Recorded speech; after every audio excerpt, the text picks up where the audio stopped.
Philippine history. Tell the story of si Juanito noong panahon ng mga Amerikano. Okay. So once there was a boy named Juanito, and he and his father was a sugar farm worker. Now Juanito, when his father would go to the sari-sari store and drink tuba wine with his fellow hacienda workers,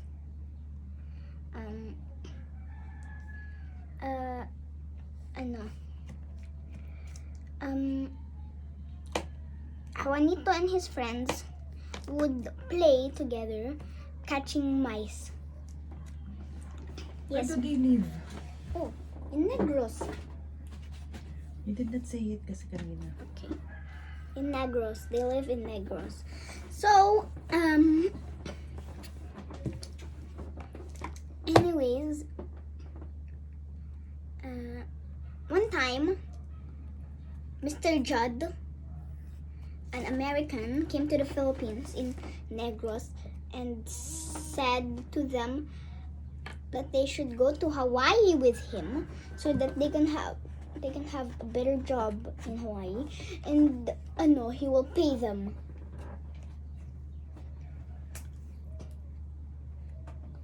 Now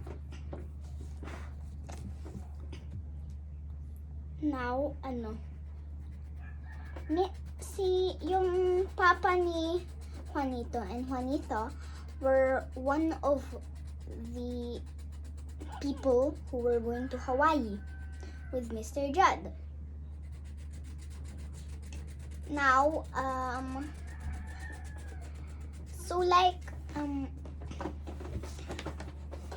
they were going to Hawaii on a Japanese ship. Yeah, I think it was a Japanese ship. And also, this Japanese ship, Juanito and the other children there, they were kind of practicing their English. Now, Juanito said, "Aloha, my name is Juanito Valdez." Now, the kid teacher, because it was a kid, but it was kind of a teacher, said, "Very good, very good, very good." Now they finally arrived in Hawaii, and they were kind of like exploring Hawaii. Now, it was just cruel. The one that was the one that was how do I say this? Instructing them, was cruel. Now, they went to see the room, and the room looked like destroyed boxes or like destroyed chairs, and it was very filthy, and they did not like it. They did not like it too much. Now, what was cruel was that the kids didn't even have time to play anymore because they had to go to the mill and learn there for 3 to 4 hours on how to conduct the mill, how to use the mill, how to grind and stuff like that. Because they said that the children learn faster. The children learn faster, they said. But anyways, finally, what do you call it? Finally, salary day came. Salary day. Now, salary day, they were paid. But they find out that they take money from their money. But they will kind of be giving them $2. And yeah, so like after some years, Juanito's father had to go back to the Philippines because he was getting old and he wanted to go back to their family. He asked Juanito, "Why, don't you want to join me, son?" But Juanito said, "Oh, I don't want to go to the Philippines any longer. I want to stay here in Hawaii." "Okay then," said Juanito's father. Now Juanito's father got onto the boat, but also Juanito promised to write to them, to write to his family. And then they said goodbye. And Juanito stayed in Hawaii. The end. Yeah. Ano sa tingin mo ang epekto, base sa kwento ni Juanito, epekto sa mga bata ng panahon ng pananakop ng mga Amerikano sa Pilipinas? I don't think they should have made the children work because they were just children. I don't think the children really understood that much, but I don't think they should have let the children work because children, I know they are more active, but they get tired easily because they're just children. Yeah. Sa tingin mo ba, sa panahon ngayon, pwede pang mangyari sa mga bata yung tulad ng nangyari kay Juanito? To be honest, is more safe now, but it's safer now, but maybe it is happening to some children. It might happen to some children. Ano yung rason bakit hindi na masyado, parang hindi na dapat mangyari sa mga bata ngayon yung nangyari kay Juanito? Because it's kind of illegal now to have a slave. It's illegal to just own someone and make them do everything, except if it's a maid, then that's okay. It's not really like a slave, yeah. Ano yung natutunan natin tungkol sa before we read the story of Juanito? Ano yung inaral natin? The Spaniards. No, beginning ng lesson this term. Oh. Ano yung natutunan natin na meron ngayon?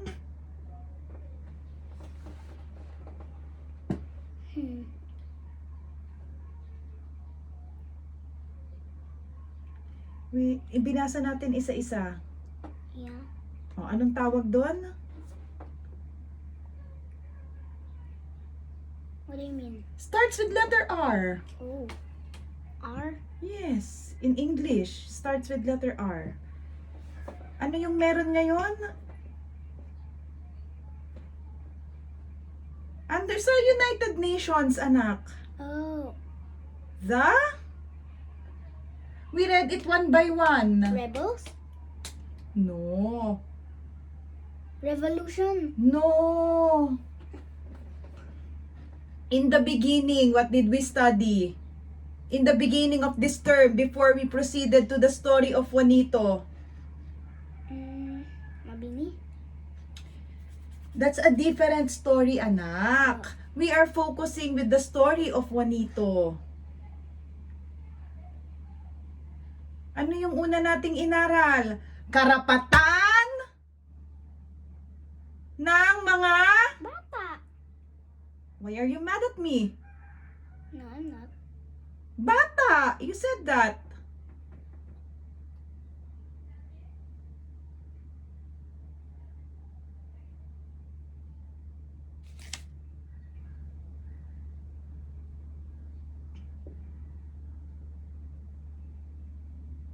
O bakit hindi na maaari hanggat posible na mangyari sa mga bata ngayon yung nangyari kay Juanito? Because there are already rules for the children. Tulad ng, Should I say some of the rules? yes, Okay. I am asking, that's precisely what I'm asking you to tell me. What are the rights of the child? To have like a peaceful community, to have an education, to have a family.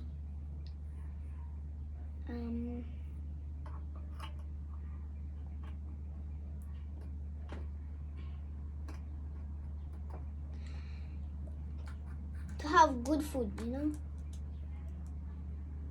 Yeah.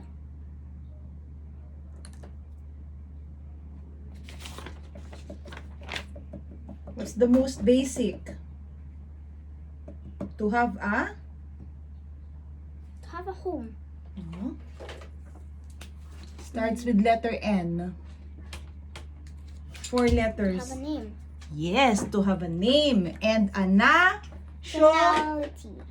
nationality. Yeah. That's the most important thing that you should have learned from the story of Juanito, the rights of a child.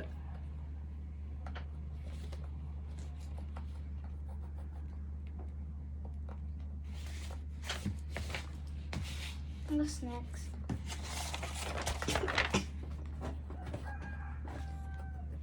What was the role of Apolinario Mabini in the First Philippine Republic?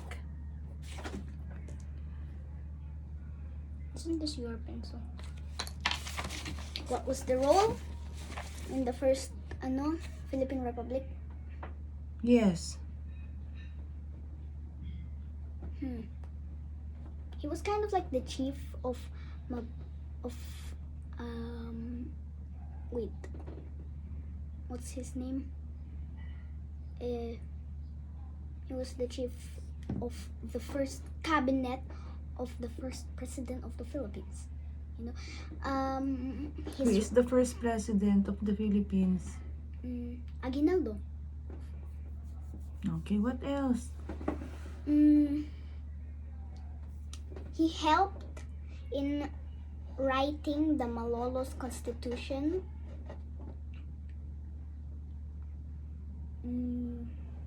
What else? And he wrote the laws for the Philippines.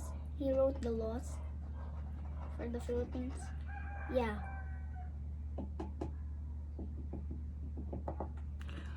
How will you describe Mabini as a person and as a public servant? Now, he was not really like our other Philippine heroes. He didn't die in war because he was kind of paralyzed, so he couldn't really move his legs because he was paralyzed from waist to toe. But he's still a hero because he kind of fought for the Philippines by writing.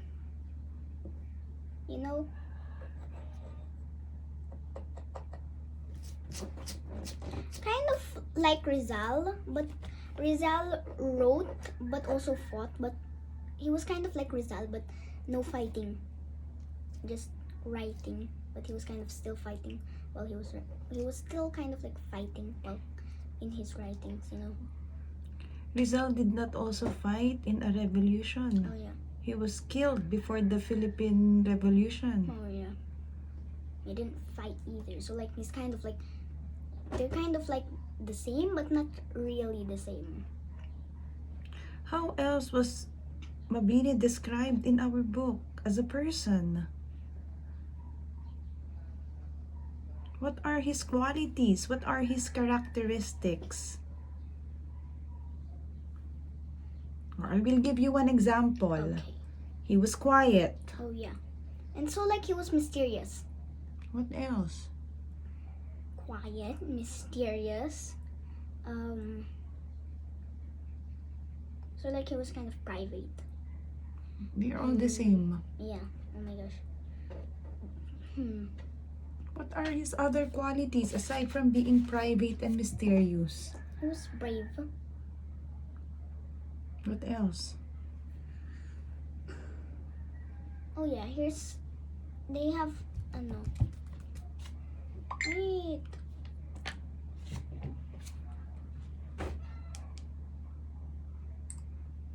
They called him the Sublime Paralytic,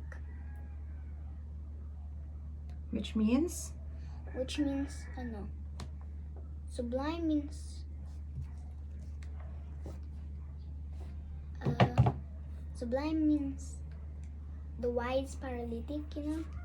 Right? Yeah. Since he was kind of like,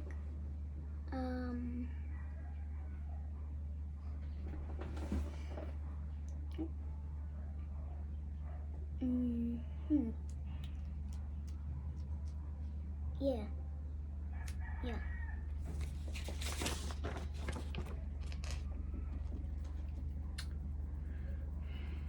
Do you believe that Mabini led a great life? Yes, Why?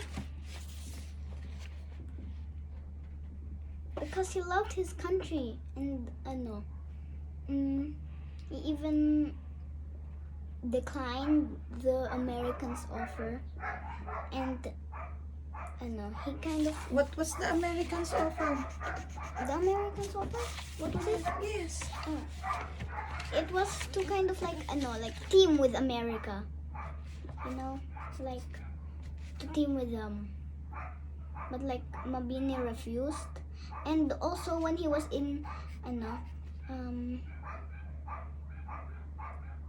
Guam, the Americans wanted him to team, team with the Americans, but of course Mabini loved his country and he wanted to go back to his country since he was kind of exiled from his country. So like, he said that he would do it, but he would do it in the Philippines. He would do it in the Philippines. So like, but at first he declined it, but he didn't. But he kind of accepted it because he wanted to go back into his country. So like, he did it. Yeah. What lesson or lessons do Filipinos now, especially young people, or should the young people, young Filipinos, learn from the life of Mabini? What should they learn? Oh. They should learn to be like, Including you. they should learn to like be loyal to their country and to love their country. Yeah.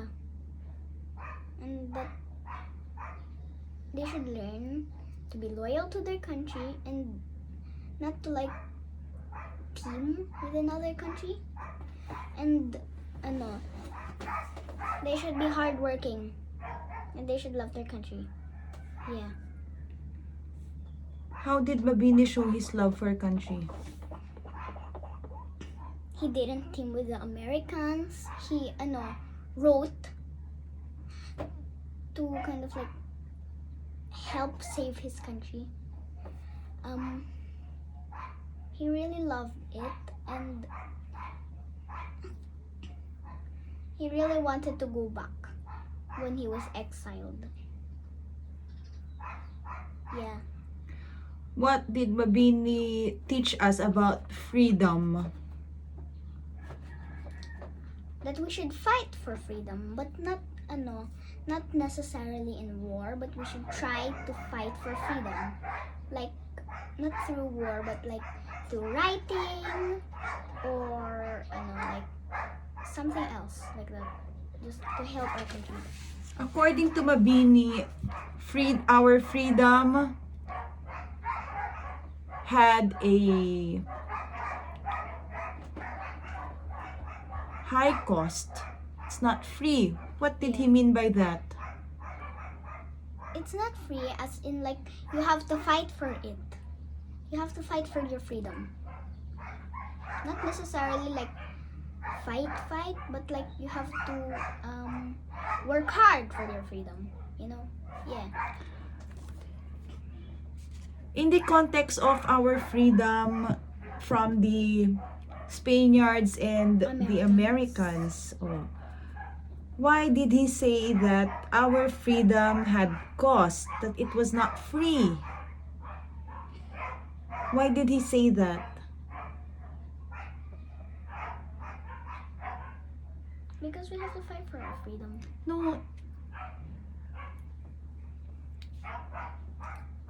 Why did he say that our freedom from the Spaniards at that time? Yeah. Yes, and from the Americans, he said, oh, our freedom was not free. Why? Why did he say that?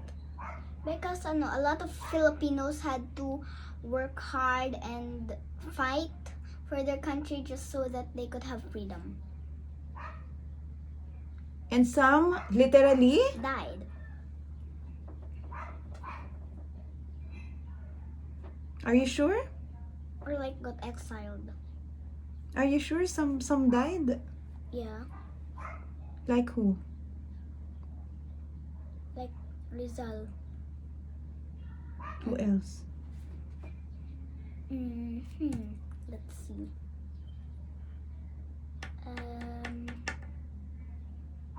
Sila Kambini.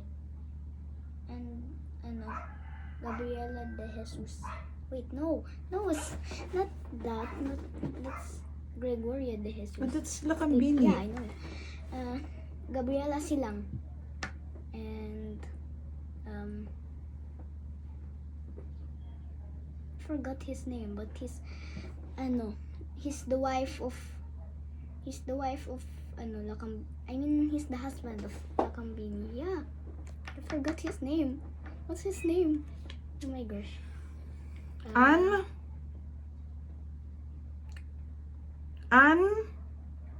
Andres? Yeah, Andres Bonifacio.